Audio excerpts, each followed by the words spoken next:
अस्सलाम वालेकुम viewers, welcome to the faithful knowledge YouTube channel और मैं हूं आपका मेज़बान मोहम्मद जावेद। आज हम डिस्कस करेंगे lecturer political science BS 17 higher education department paper 2015 part 2।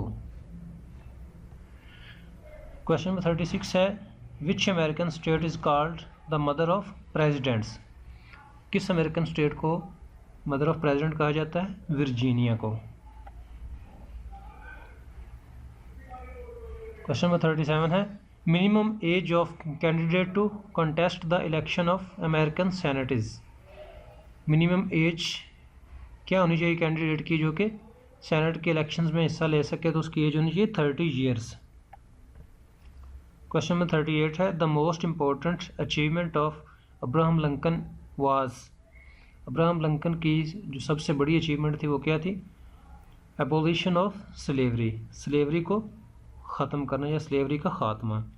The 13th amendment abolished slavery in the United States and provides the neither slavery nor involuntary servitude।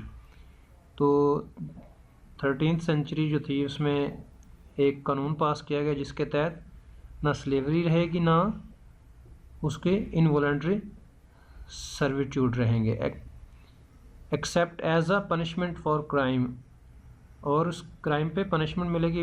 Where of the party shall have been duly convicted, जो party ऐसा करेगी वो duly convicted होगी। Shall exist within the United States, जो कि United states में exist कर रही है। तो अब्राहम लिंकन ने किया था स्लेवरी का खात्मा किया था कानून पास करके। क्वेश्चन नंबर 39 है, the electoral college in United states comprises.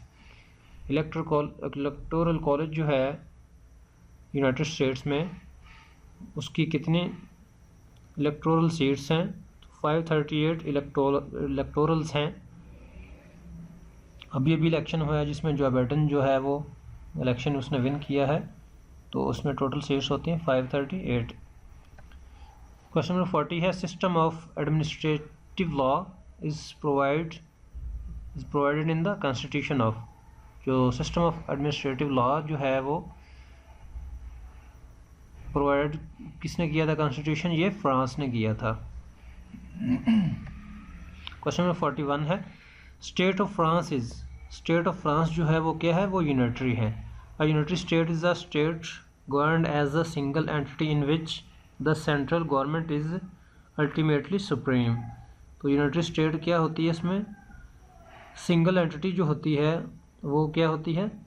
Supreme power होती है, जैसे कि डिक्टेटरशिप में होता है। तो यूनिटरी बेसिकली क्या है? डिक्टेटरशिप है।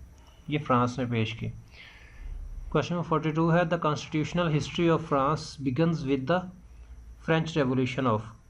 जो कॉन्स्टिट्यूशन जो हिस्ट्री है वो कब स्टार्ट हुई थी? फ्रेंच रेवोल्यूशन में 1789 में। It is natural to begin the study of modern constitutional history of France from 1789। तो ये एक नेचुरल चीज़ है जो कॉन्स्टिट्यूशनल जो मॉडर्न स्टडी है वो स्टार्ट हुई 1799 में, the year of the revolution, जो कि रेवोल्यूशन ईयर से स्टार्ट हुई। क्वेश्चन 43 है, the lengthiest written constitution of the world is of. लंबा तरीन जो है लेंथी तरीन जो कॉन्स्टिट्यूशन है दुनिया में वो है इंडिया का। Everyone knows India is the world's largest democracy। India जो है वो दुनिया की सबसे बड़ी डेमोक्रेसी है। बट डिड यू नो, क्या तुम जानते हो? Also has the world's largest constitution, और उसका जो कॉन्स्टिट्यूशन है वो भी वर्ल्ड्स लार्जेस्ट कॉन्स्टिट्यूशन है एट 145,000 वर्ड्स। 1,45,000 वर्ड्स पर मुश्तमिल है। It is the longest written constitution. ये सबसे लंबा तरीन constitution of any sovereign state in the world, जो कि वर्ल्ड में सॉवरन स्टेट की किसी भी वर्ल्ड में सबसे पहले नंबर पर है। क्वेश्चन नंबर 44 है, in Pakistan Islam was declared as state religion under the constitution of. इस्लाम जो है वो स्टेट रिलीजन जो डिक्लेयर हुआ था 1973 के कॉन्स्टिट्यूशन में। C is the right answer. Question number 45 है, constitution of Pakistan 1962 had how many articles. जो हमारा कॉन्स्टिट्यूशन 1962 था उसके कितने आर्टिकल्स थे? 250 article. B is the right answer. Question number 46 है Pakistan joined United Nations on, Pakistan ने यूनाइटेड नेशंस कब ज्वाइन की? 30 सितंबर 1947, 30 सितंबर 1947 को पाकिस्तान यूएनओ का हिस्सा बना। क्वेश्चन नंबर 47 है total members of senate of Pakistan, senate Pakistan senate में टोटल मेंबर्स की तादाद कितनी है? 104 है, 104 टोटल मेंबर्स हैं सेनेट में। क्वेश्चन नंबर 48 है who wrote the माइथ of independence, माइथ of independence जो है वो किसने लिखी थी बुक? वो लिखी थी जुल्फ़िकार अली भुट्टो ने। क्वेश्चन नंबर 49 है Quaid-e-Azam joined All India Muslim League in, Quaid-e-Azam ने ऑल इंडिया मुस्लिम लीग कब ज्वाइन की? तो वो की 1913 में। क्वेश्चन नंबर 50 है the first movement launched against British in India was, first जो मूवमेंट थी वो लॉन्च हुई थी ब्रिटिश इंडिया के ख़िलाफ़, वो कौन सी थी? वो स्वदेशी मूवमेंट थी। स्वदेशी मूवमेंट क्या थी? The Swadeshi movement was a part of the Indian independence movement, ये एक इंडियन इंडिपेंडेंस मूवमेंट का हिस्सा थी and contributed to the development of Indian nationalism, और इसने क्या किया? इंडियन नेशनलिज्म को डेवलप किया। This movement was started by Indian nationals in 1906 against the partition of Bengal, partition of Bengal के ख़िलाफ़ ये मूवमेंट जो थी स्वदेशी मूवमेंट लॉन्च की गई और ये गांधी ने की थी। क्वेश्चन नंबर 51 है in which year Urdu Hindi controversy was started, Urdu Hindi तनाज़ा जो था वो कब हुआ? वो 1867 में हुआ। C is the right answer. In 1867 some Hindus in the United Province of Agra and Oudhs during the British Raj in India began to demanded that Hindi be made an official language in place of Urdu. तो कुछ हिंदू इंतहा पसंद थे जिन्होंने ये डिमांड की थी आगरा में और ओध में कि उर्दू की बजाय हिंदी हमारी कौमी ज़बान होनी चाहिए, नेशनल लैंग्वेज होनी चाहिए। क्वेश्चन नंबर 52 है in which year Minto Morley reforms were introduced in India, Minto Morley reforms जो है इंडिया में कब इंट्रोड्यूस हुए? 1909 में हुए। Indian council act of 1909 is also known as Morley Minto reforms, जो इंडियन काउंसिल एक्ट था 1909 उसको मिंटो मॉर्ले रिफॉर्म्स भी कहा जाता है। It was instituted to placed the moderate Congress and introduce separate electorates on the basis of religion, religion की base पे जो सेपरेट जो थे वो इलेक्शंस के तौर पर इसको लॉन्च किया गया मिंटो मॉर्ले रिफॉर्म्स को। क्वेश्चन नंबर 53 है Stanley Wolpert is the author of, Stanley Wolpert जो था वो ऑथर था जिना ऑफ पाकिस्तान का, ये एक बुक थी जिसको स्टैनले वॉलपर्ट ने लिखा था। क्वेश्चन नंबर 54 है अल-फराबी वाज ऑथर ऑफ, अल-फराबी जो था वो किस बुक का ऑथर था? अल-मदीनतुल फदीला, अल-फराबी ने एक बुक लिखी जिसका नाम था अल-मदीनतुल फदीला। Abu Nasr al-Farabi is widely regarded as the founder of philosophy within the Islamic world, तो ये इस्लामिक वर्ल्ड का सबसे बड़ा फिलासफर था जिसने अल-मदीना अल-फदीला किताब लिखी। क्वेश्चन 55 है Allama Iqbal did his MA in philosophy from government college Lahore in the year of 1899, 1899 में अल्लामा इकबाल ने एमए फ़िलासफ़ी किया गवर्नमेंट कॉलेज लाहौर से, तो B is the right answer. Question number 56 है कीमियाए सादत वाज रिटन बाय, कीमियाए सादत जो थी वो इमाम गज़ाली ने लिखी थी, B is the right answer. Question number 57 है the theory of group mind was enunciated by, the theory of group mind जो है enunciated by Ibn Khaldun, theory of group mind जो थी वो थ्योरी थी वो इनंसिएट किसने की? इब्ने खल्दून ने। क्वेश्चन नंबर 58 है reconstruction of religious thought in Islam was written by, reconstruction of religious thought जो बुक थी वो किसने लिखी थी? वो इनमें से किसी ने भी नहीं लिखी, none of this option. Question number 59 है who broad constitution theory of Islam in the line with political reality of इस टाइम, तो कॉन्स्टिट्यूशन थ्योरी ऑफ इस्लाम जो थी पॉलिटिकल रियलिटी के तौर पर वो किसने लिखी? अल-मवर्दी ने, तो ये अल-मवर्दी ने लिखी। क्वेश्चन नंबर 60 है the Greek philosopher Plato died in, अजीम जो फिलोसफर था प्लेटो वो कब वफात पाई उसने 347 BC, 347 BC में।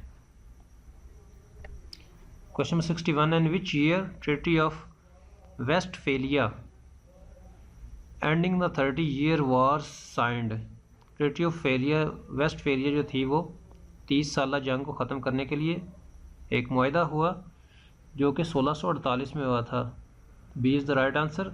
दे ended the 30 years war and broad peace to the holy Romans empire, जो रोमन एम्पायर थी उनके दरमियान एक मुआहदा हुआ जो कि 30 साल जंग के खात्मे का सबब बना। Closing a calamitous period of European history that killed approximately 8 million people, ये यूरोपियन के लिए बहुत ही मुश्किल तरीन फेज़ था जिसमें 8 मिलियन लोग जो थे कत्ल हुए।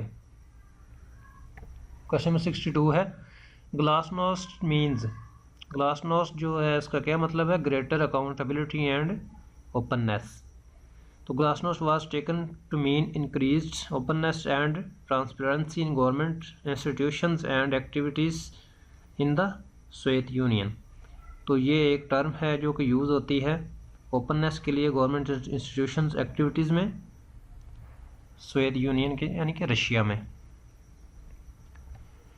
क्वेश्चन नंबर 63 है in which year world war 2 ended, world war 2 जो थी वो कब एंड हुई, वो थी 1945 में हुई जब हिरोशिमा और नागासाकी में 6 अगस्त और 9 अगस्त में एटम बम गिराए गए, उसके बाद सरेंडर हुआ। तो ये 1945 में ख़त्म हुई। क्वेश्चन नंबर 64 है in which year general assembly of the United Nations adopted the universal declaration of human rights. तो जनरल असेंबली जो है यूएन की, उसने universal declaration of human rights की थी 1948 में। B is the right answer 1948। Question number 65 है who is known as the iron lady, iron lady का खिताब जो था वो किसको मिला था, मार्गरेट थैचर को। C is the right answer Margaret Thatcher the iron lady. Question number 66 है German attack on Poland was the immediate cause of, German attack जो था पोलैंड पे वो इमीडिएट काज बना था वर्ल्ड वार 2 का। B is the right answer. Question number 67 है the strategic rivalry between the British empire and Russian empire for supremacy in central Asia termed, दो जो स्ट्रेटजी थी बदले की वो ब्रिटिश और रशियन एम्पायर के दरमियान थी सेंट्रल एशिया में, हो गए थे the great game. The great game was a political and diplomatic confrontation that existed for most of the 19th century and beginning of the 20th century between the British Empire and the Russian Empire or Afghanistan and neighboring territories in Central and South Asia। तो ये एक great game थी political and diplomatic जो कि अफ़गानिस्तान पर चढ़ाई की Russia ने, और इसमें ग्रेट ब्रिटेन भी शामिल था। तो इसका आंसर है the great games, option A. Question number 68 है the Soviet Union was dissolved in, Soviet Union जो थी वो डिसॉल्व हुई थी 1991 में। B is the right answer 1991। Question number 69 है the slogan no taxation without representation was first raised during American revolution in Boston tea party. Boston tea party जो एक incident हुआ था जहाँ पे जहाज़ जो उन्होंने टी के बर्रे सगीर से जो गए थे वो सारे जहाज़ जो है वो समुद्र में सारा सामान टी जो थी वो फेंक दी थी। तो ये एक इंसिडेंट था जहाँ पे उन्होंने एक स्लोगन पेश किया था नो टैक्सेशन विदाउट रिप्रेजेंटेशन। तो the Boston tea party was the political and mercantile protest by the sons of liberty in Boston. तो जो वहाँ के लोग जो थे वो जो आज़ादी चाहते थे उन्होंने बोस्टन के मुकाम पर सारी जो चाय थी गिरा दी थी समुद्र में, इसको कहते हैं Boston tea party. Question number 70 है which is not an official language of United Nations. United Nations की जो ऑफिशियल लैंग्वेज नहीं है वो क्या कौन सी है, वो जर्मन है। ऑप्शन डी, जर्मन जो है वो यूएन की ऑफिशियल लैंग्वेज नहीं है। तो दोस्तों आज का लेक्चर ख़त्म हुआ। अगर आपने faithful knowledge YouTube channel join नहीं किया तो अभी सब्सक्राइब करें और हमारे साथ रहें। अल्लाह।